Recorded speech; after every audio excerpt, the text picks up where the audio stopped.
Esam atpakaļ, turpināsim konferences gaitu. Trešā sesija par jau konkrētāku tematu zemes izmantošanas maiņas un meža saimniecības kā sektora specifika Eiropas kontekstā par tuvākās nākotnes perspektīvām. Klausīsimies 4 ziņojumus, gan pašmāju zinātnieku sniegumā, gan arī ārzemju kolēģus. Un tieši ar to arī sāksim. Pirmais ziņojums būs par klimata ziņā viedas meža saimniecības nozīmi. Ziņojums būs no Nīderlandes. Pētnieks Ajdins Starcevics no Vāgeningenas Universitātes un izpētes centra mums pieslēgsies tiešsaistē. Okay. Good luck. We are ready to listen. Well, thanks a lot. Yes, thank you for the introduction. And also, yes, I would like to thank you for inviting me to present at this conference. As you already heard, my name is Ajdin Starcevic. I work as a junior researcher at Wageningen Environmental Research for the last year and a half almost. And today I'm going to talk about the concept of climate smart forestry, which is kind of a novel concept, I would say, but it's gaining more and more traction, and it's being used and talked about more and more, both in practical terms, but also within academia. And to understand climate smart forestry, I would like to go back first in history, a couple hundred years, and to talk about Hans Carl von Carlowitz. He was German, I think, miner and a kind of a forester also, that published a work called Silvicultura Economica in 1713, in which he, for the first time, mentioned the term Nachhaltigkeit, which in German means basically sustainability, which he kind of portrayed as sustainable yield. So basically, he introduced the idea of to not cut in the forest more than it grows in a certain time period. And as we all came to see, sustainability is now a very big buzzword. It's used in all different types of connotations, from sustainable food, sustainable living, sustainable cars. But we also saw that it's a term that actually defined forestry for the last 3 centuries, because this is how we manage forests. We manage them in a sustainable way. But the thing is also that in recent years, we see that the impact of climate change is stronger and stronger. We see a huge die-off of Norway spruce across continental Europe due to droughts and due to bark beetle attacks. We see forest fires in the Mediterranean that are bigger and more frequent. And we also see windstorms, both in boreal but also temperate continental European forests. This means that this climate change induces a need for a paradigm shift when it comes to the way that we manage forests and that we look at forestry, because forests are even becoming carbon sources in some cases, as for example in Czech Republic due to the huge die-off of Norway spruce. But how do we tackle these challenges? How do we approach this? This is actually where climate smart forestry comes into the picture. As I said before, we managed our forests for the last 300 years in a way that has been termed as sustainable forest management. And sustainable forest management aims to ensure that the forests continues to provide a wide range of goods and services, both for the present, but also for the future generations, while also maintaining the health and the integrity of the forest ecosystems that we currently have. But how I look at it is that sustainable forest management is kind of also a bit limited in the perspective that it takes towards forests. It looks at basically, okay, we have this within the forest, we can produce this much, and to be able to leave also the same amount for the future generations. So when it looks at the future, it looks at, okay, what can we get from the future, from the forest, from this perspective that we are standing in today.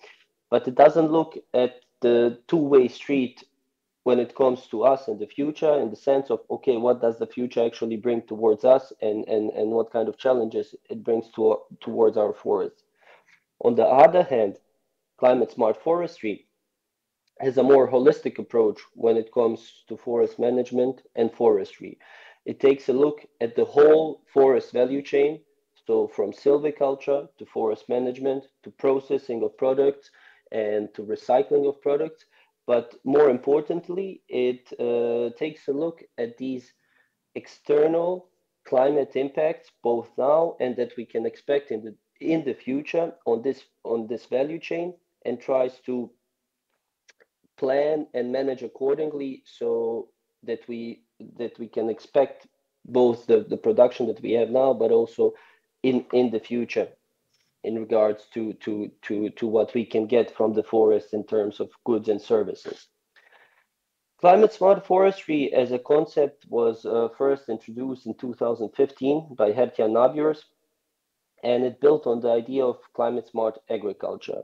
It's an idea that's an alternative to sustainable forest management to increase the potential of European forests to mitigate climate change. And in this slide, I kind of try to illustrate this holistic approach that climate smart forestry has. As I said, it takes a look at the whole forest value chain, from silviculture, forest management, harvesting, primary products, processing of the products, final products, and then recycling as well. But it lies on three pillars. The first pillar of climate smart forestry is basically the reduction of greenhouse gases, both through increase of carbon sequestration of the forests, but also through substitution effects so basically through substituting fossil fuels by bio-based products such as wood. And this is the climate change mitigation part of climate smart forestry. The second pillar is the increase in forest resilience towards climate change. And this is the climate change adaptation part of climate smart forestry. And the third pillar would be the increase in both forest productivity and income. So this is kind of the socio-economic aspect, so that we at the same time try to increase all the services and goods that we can get from the forest in a sustainable manner. But I would also like to point out that climate smart forestry is not only focusing on increasing carbon storage, but has a much wider perspective. And it tries to improve forest management. It tries to increase forest area, help in fossil fuel substitution, as I already mentioned, but also it looks at conservation. It looks at, okay, to conserve forests where they actually need to be conserved. And I kind of try to summarize all of this idea in this paragraph, and this kind of updated definition of climate smart forestry, where I define it as an integrated forestry approach that encompasses the entire forest value chain, from forest management to the utilization of long-lived wood products and bioenergy. And as a holistic approach, it involves a diverse range of strategies aimed at incentivizing the integration of climate-related objectives within the forestry sector, while at the same time ensuring the sustainable provision of a wide spectrum of ecosystem services. CSF exhibits a high degree of both spatial and temporal adaptability, allowing it to be fine-tuned to specific conditions and requirements of various biogeographical areas, both now and in the future.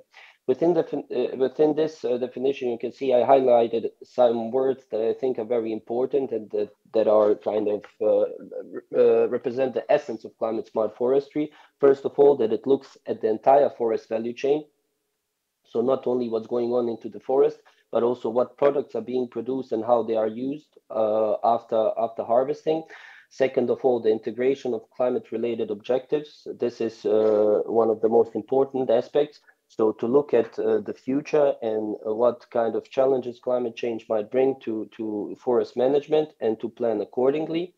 And at the same time, we want to ensure the sustainable provision of a wide range of ecosystem services. I got a bit of criticism last time I presented this, and that I didn't include biodiversity within the definition itself. But for me, it's very implicit. within the definition, as I say, it's a wide spectrum of ecosystem services, and I consider biodiversity one of those services that we are getting from the forest. So it's of course in here, but not explicitly mentioned. So besides this, this is all part of a paper I'm working on, and we are also looking at different management practices that can be considered climate smart forestry. So a practice for me, when it comes to forest management, I kind of see three levels of it. We have a forest management system. Within that system, we have an objective that we are trying to achieve, and the way we achieve it is by implementing management practices. So, for example, a management system would be a plantawald, and the objective of a plantawald management system is to have a very diverse, both horizontal and vertical structure, and also very diverse species composition. And the practice that that could be used, for example, to achieve this is natural regeneration and thinnings, for example. So together with a colleague, Silke Jacobs from our team, we went through the literature and tried to summarize different forest management practices that try to adapt or mitigate climate change. And we kind of grouped it in these 20-ish practices right here. So we look at basically at three different stages. So if there is a forest established, a young forest and a mature forest, so what management practices can you apply at these different levels to mitigate or adapt to climate change? And we also look at the regions where the studies have taken place, because what we aim to do with this exercise is basically we try to figure out some recommendations towards forest management practitioners across Europe. What can they do? What kind of management practices that can be considered climate smart in this sense? Now, I would like to show you also a very specific example of climate smart forestry being implemented on the ground. This is an example from Germany, from North Rhine-Westphalia. As you all might heard, there was a huge die-off of spruce in the recent 5 to 6 to 7, 10 years due to droughts and continuous bark beetle infestations. And the foresters there are trying to cope with this in the best way that they can. This is an example from the Superb project. Superb is a huge forest restoration project across Europe, and this example is one of the demo sites within this project. It's in North Rhine-Westphalia, and basically what the foresters are trying to do there is to reforest the degraded spruce forest with more site-adapted broadleaf species, and we would consider this climate smart. Basically, the goal is to diversify the species structure to create a more dominant share of broadleaf species which are more adapted to climate change. But you might ask, okay, how do we know that this is actually climate smart? And here modeling comes in. We use modeling within our team to project these practices into the future and to see what the implications are of these practices. So for this case of North Rhine-Westphalia, we compared a business as usual scenario and what we call the mixed projection scenario. Basically, we implemented within the model the practices that are being done on the ground, so the species diversification towards more broadleaves, and we projected this 40 years into the future to see what the implications might be. On this map right here, I visualize the outputs of the model. This is North Rhine-Westphalia. These brown and green patches that you can see as the base layer is a dominant species map by Bruce et al. This is already, I think, a 10-year-old map, which needs updating. But basically, the brown colors represent conifer-dominated areas, and the green colors are broadleaf-dominated areas. So, for example, this patch right here, you can see this is a 3D map. I don't know how well you can see, but this is a bit higher elevation as well. It's a bit more rugged, and it's dominated by Norway spruce, or at least it was. So then you have these bars. The bars represent individual national forest inventory plots, and the height of the bar represents the amount of the growing stock in this particular plot. And the color of the bar, it's either yellow or green. If it's yellow, it's a conifer-dominated plot, and if it's green, it's a broadleaf dominated plot. So these are the results from 2051 from this mixed scenario. And you can see that there is far more broadleaf dominated plots. So broadleaves are taking over. You can see also from the species composition right here. At the beginning of the run, it was about 50-50 between conifers and broadleaves. But at the end, it's, I think, about 64 to 36% in favor of broadleaves. So it's working. Broadleaves are taking over, but this does not come without any cost. If you look at this graph right here, this is the total growing stock of North Rhine-Westphalia compared between these two different scenarios. In blue, you have business as usual scenario, and in green is this diversification scenario. You can see that there is a huge drop-off in the total growing stock under the mixed scenario because we modeled a very high rate of mortality of spruce and pine. But after talking to the foresters in Germany, they said this is actually not an over-exaggeration. Spruce is actually dying at these high rates. But you can see what's interesting, that the growing stock under the broadleaves is increasing after this drop. And it's almost meeting the growing stock of the business as usual scenario, which is constantly decreasing throughout the projection period.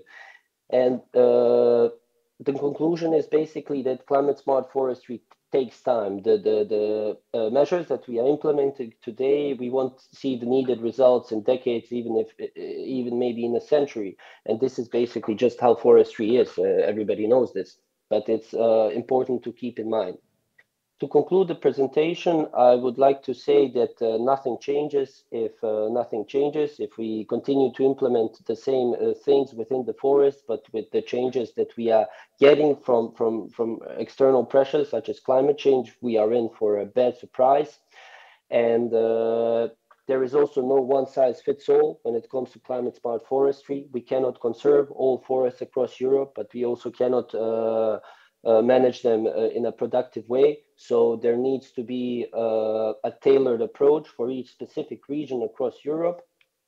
And the imperative lies then in pinpointing the optimal management practices in the right locations. And this is basically what climate smart forestry tries to do. Thank you for your attention. And yeah, I think I have a couple minutes also for any questions if there are any. Thank you very much for your presentation, for saving time, and we haven't got any questions still.